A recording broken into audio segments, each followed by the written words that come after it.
Good morning, Mr. Michael. On to you this morning, where this country called Nigeria, there's a big problem here concerning power, electricity. Almost everywhere is in total dark now. Because why? The power holding are not functioning up to the standard they give to them, or how they promise Nigerians to work. Even including the Aso Rock, there's no light currently.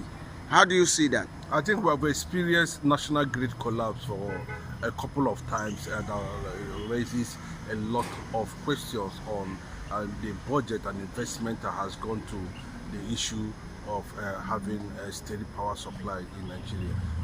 But we know that there is massive corruption in that sector, in the power sector. And the government has not been able to declare a state of emergency in that regard to see how that sanity can be brought within that sector. And I think it's one of the critical sectors in the economy of Nigeria. Power is the bedrock of any economy. And we have not seen that work. It was reported on papers this morning that about 5 states in the north only run on 2 hours of electricity. 5 states in the north, 2 hours electricity per day. That is unfortunate, for a nation that have whatever it takes to provide 24 hours electricity to their citizens. It's funny, and we don't know where that sabotage is coming from. Some time ago, the issue of article came in. So many factors were factored into the reasons where we will not be having power sector. Is it as a result of some influential people? And I want to agree with that, because to be honest with you, most of these people that are linked to so many sabotage so that they can be able to make more money in Nigeria are all government officials. They will not be like to make any law that will bring about 24 hours electricity because of the kind of business they have. Maybe they are the ones bringing in generators, they are the one doing solar stuff, they want patronage, and by so doing, they also, on the other hand, plan to sabotage how how much has invested in electricity right from the days of Obasanjo till this moment.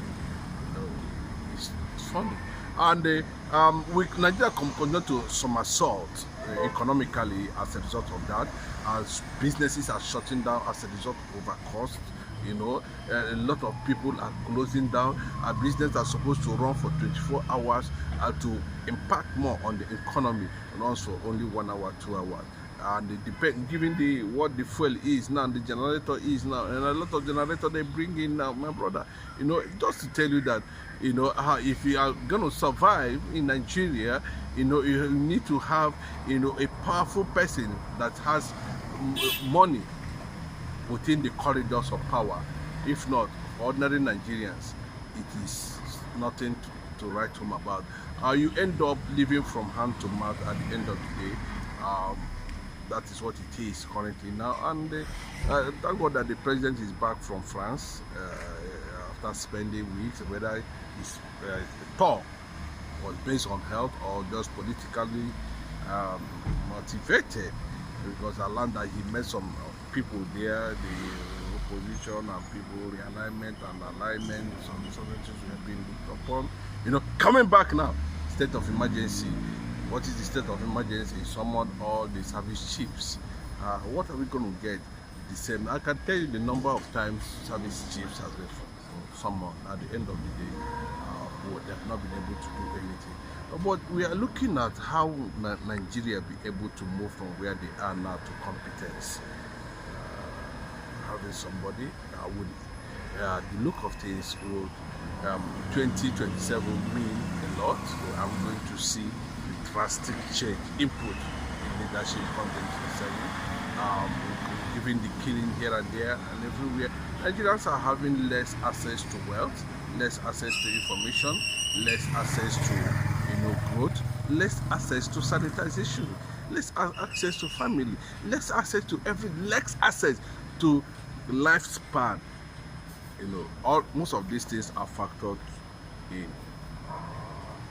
having issues with Nigerian electricity that has been there for over 60 decades. 6 decades! So, how are we going to resolve that? There are so many options, where we are saying that maybe there should be a kind of decentralization. What happened in the power? Why is it that the power grid is almost collapsing? Why is it that we have not moved from 2,000, 3,000 megawatts? We have so many countries that is talking about 60, 80, Egypt, South Africa. Those ones has crossed, some of them has hit 80,000 megawatts, and Nigeria is still struggling to hold on just 2,000, 3,000 megawatts. Unfortunately, the kind of money that goes into the power sector is not something to write about. Well, that's the issue on the sector, and I can tell you that a lot of trillions have been rolled into that sector, and we have not been able to have result. We don't know whether the issue is the Minister of Power. I saw Nigerians were there when Fashola said, any government that was not able to fix electricity in 6 months should, just park one side. We saw 8 years and nothing happened. That's Nigeria for you. May you pray always, and wherever you are, to know that Nigeria will never happen to you. If Nigeria happened to you, you will know that a lot of things. That's why people are running away. Investors are running away. The bedrock, the microeconomy, is collapsing on a daily basis because people cannot be able to lay their hand on anything to do to increase economic input to the society, and that has what has triggered the added to inflation and of course